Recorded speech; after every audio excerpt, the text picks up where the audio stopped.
In 1866, a 20-year-old veteran of the Union Army was riding a passenger train between Schenectady and Troy, New York. The train slowed, then stopped. There had been a collision up ahead.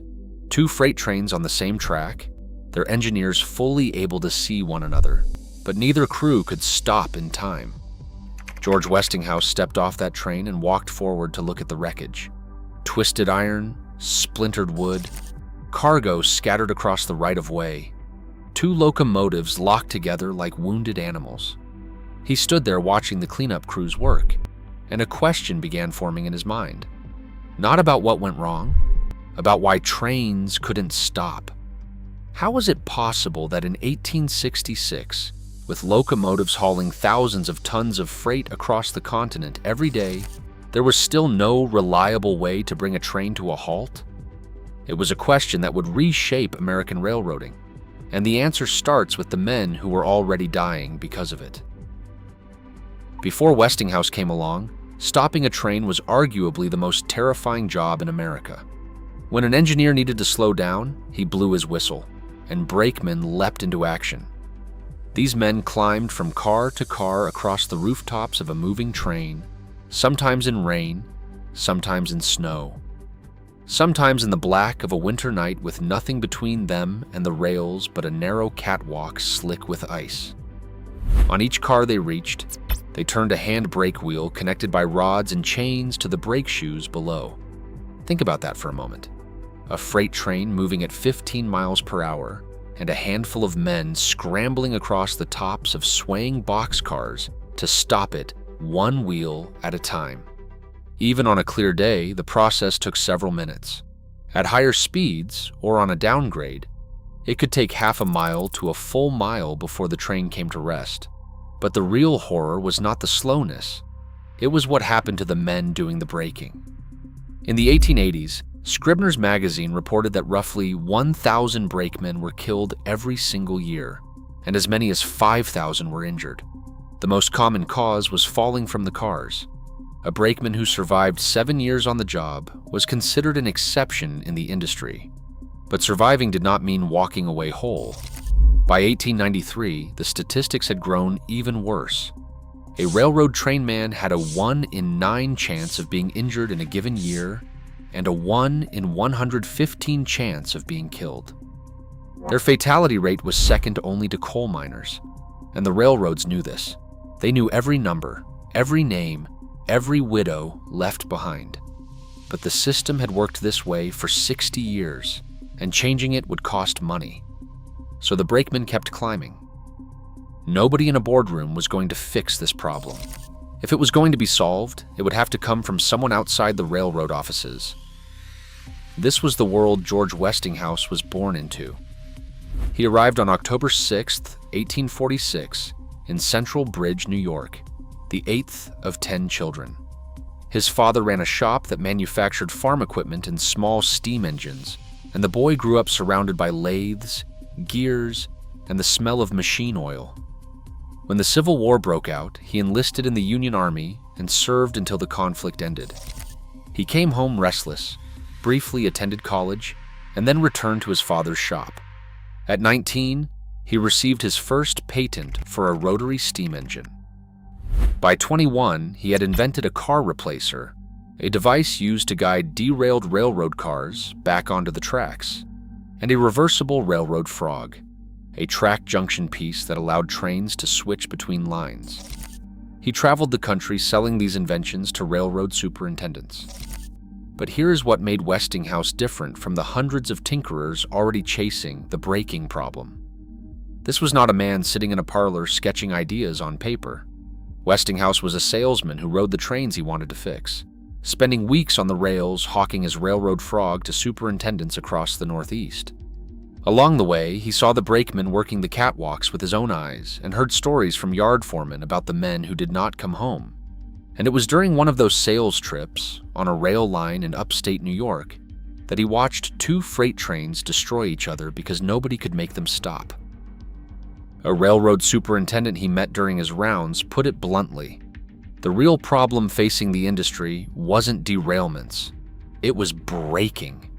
Hundreds of inventors on both sides of the Atlantic had tried to solve it.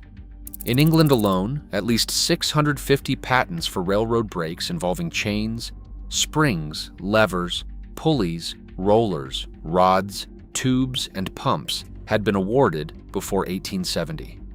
Not a single one worked well enough for widespread adoption. So why did Westinghouse think he could succeed where 650 others had failed?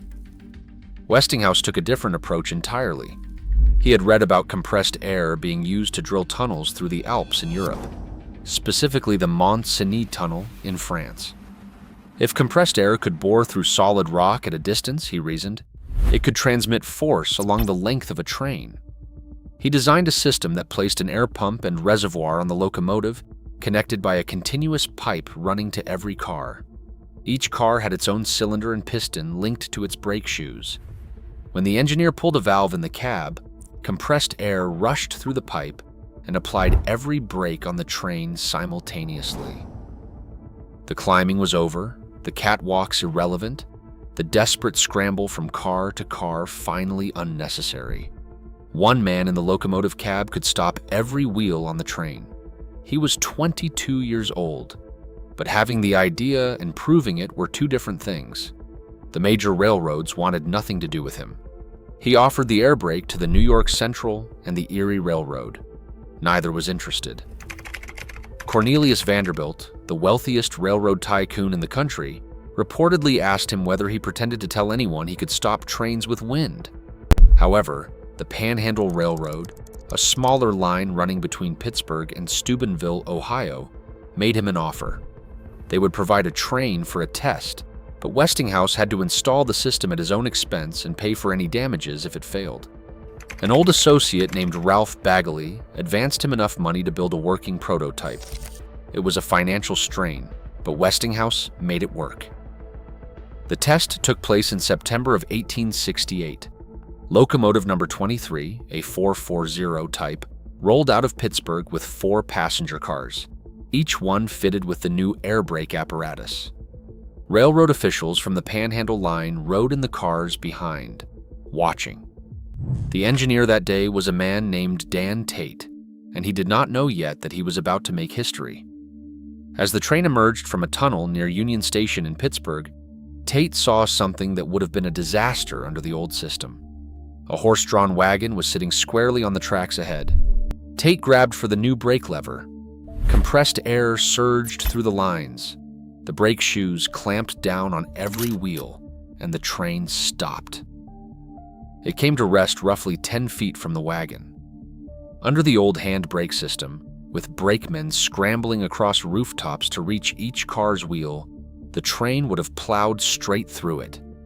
That single moment proved the concept, but proving the concept did not mean the railroads would adopt it. Westinghouse received patent number 88,929 on April 13, 1869, and immediately organized the Westinghouse Air Brake Company at 25th Street and Liberty Avenue in Pittsburgh's Strip District.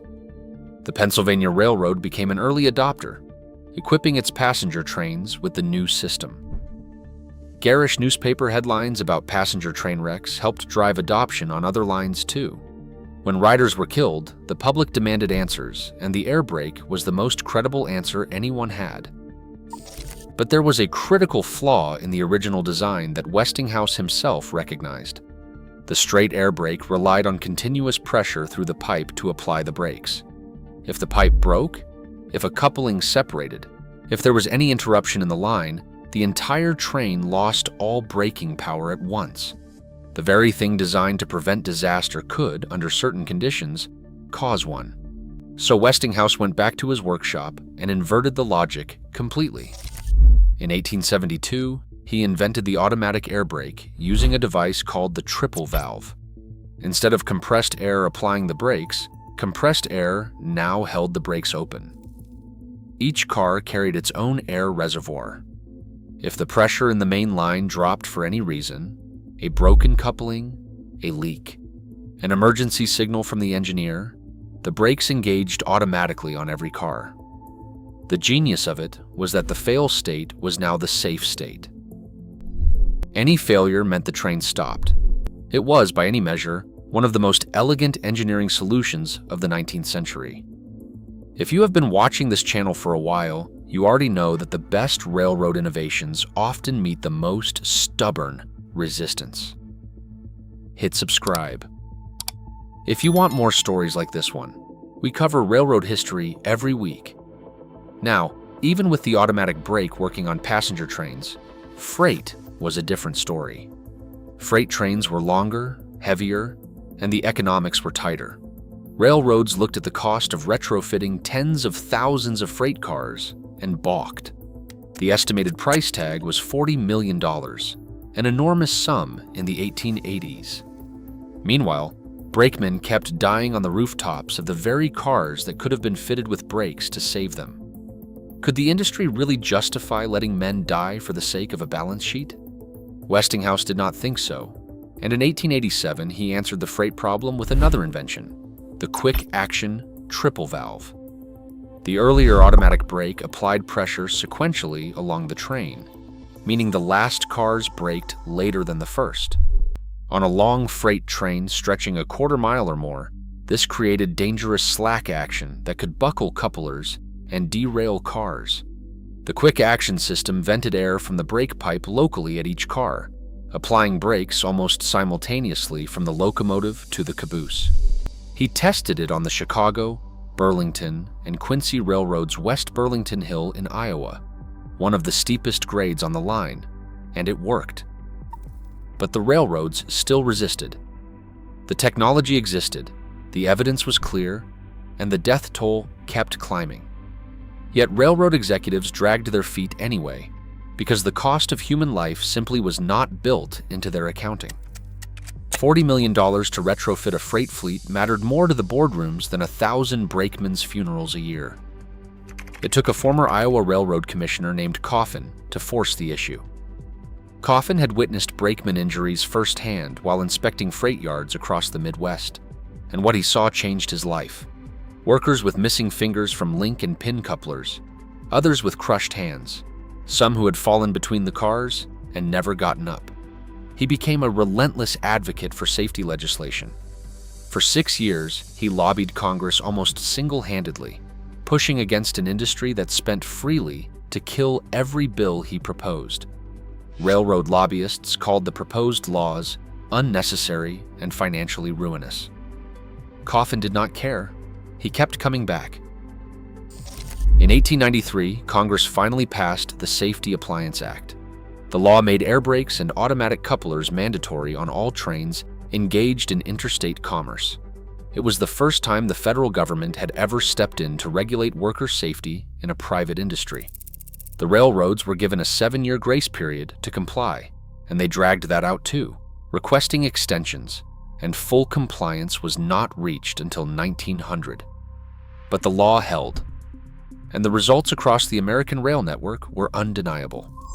Between 1893 and 1908, trainman deaths decreased by roughly 1/3, even as the number of railroad workers increased significantly during that same period.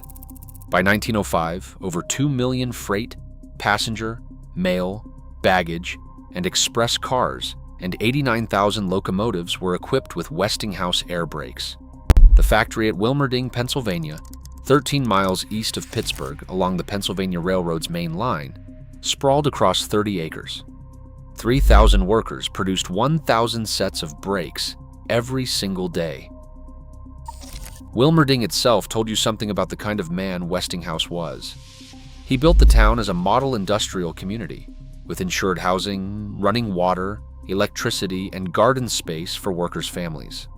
The workday was 9 hours, the work week 55 hours, at a time when 10 to 12-hour days were standard. Saturday afternoons were a half holiday.